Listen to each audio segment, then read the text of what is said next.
بسم اللہ الرحمن الرحیم۔ السلام علیکم۔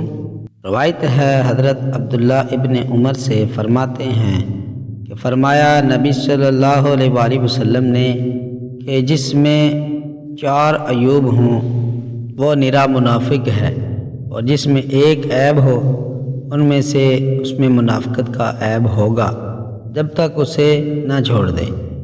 جب امانت دی جائے تو خیانت کرے، جب بات کرے تو جھوٹ بولے، جب وعدہ کرے تو خلاف کرے، جب لڑے تو گالیاں بکے۔ یہ حدیث پچھلی حدیث کے خلاف نہیں۔ ایک چیز کی بہت سی علامتیں ہوتی ہیں، کبھی ساری بیان کر دی جاتی ہیں، کبھی کم و بیش، لہذا وہ 3 بھی نفاق کی علامتیں تھیں اور یہ 4 بھی۔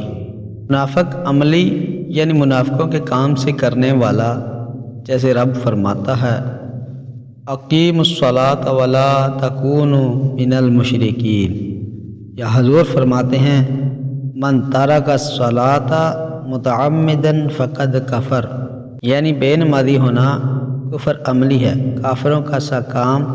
اس سے ان لوگوں کی عبرت پکڑنی چاہیے جن کے ہاں تبرہ اور گالیاں بکنا عبادت بلکہ اصل ایمان ہے۔ اسلام میں شیطان، فرعون و حامان کو بھی گالیاں دینا برا ہے، اس میں اپنی ہی زبان گندی ہوتی ہے۔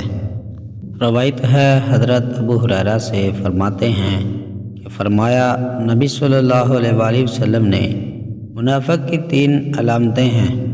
مسلم نے یہ زیادتی بھی بیان کی کہ اگر یہ روزہ رکھے، نماز پڑھے، اپنے آپ کو مسلمان سمجھے، پھر مسلم و بخاری متفق ہو گئے کہ جب بات کرے جھوٹ بولے، وعدہ کرے تو خلاف کرے، امانت دی جائے تو خیانت کرے۔ منافق سے اعتقادی منافق مراد ہیں، یعنی دل کے کافر، زبان کے مسلم۔ یہ عیوب ان کی علامتیں ہیں، مگر علامت کے ساتھ علامت والا پایا جانا ضروری نہیں۔ کوے کی علامت سیاہی ہے، مگر ہر کالی چیز کوا نہیں۔ یعنی یہ منافقوں کے کام ہیں، مسلمان کو اس سے بچنا چاہیے۔ یہ نہیں کہ یہ جرم خود نفاق ہے۔ یوسف علیہ السلام کے بھائیوں نے یہ تینوں جرم کیے تھے، مگر وہ نہ منافق ہوئے نہ کافر، لہذا حدیث پر کوئی اعتراض نہیں۔ پیارے دوستو، مزید اس طرح کی ویڈیوز دیکھنے کے لیے چینل کو سبسکرائب کریں۔ اللہ تعالیٰ آپ کو ہمیشہ خوش و خرم رکھے۔ حدیث پاک سن کر آگے ضرور شیئر کیجیے۔ جزاک اللہ۔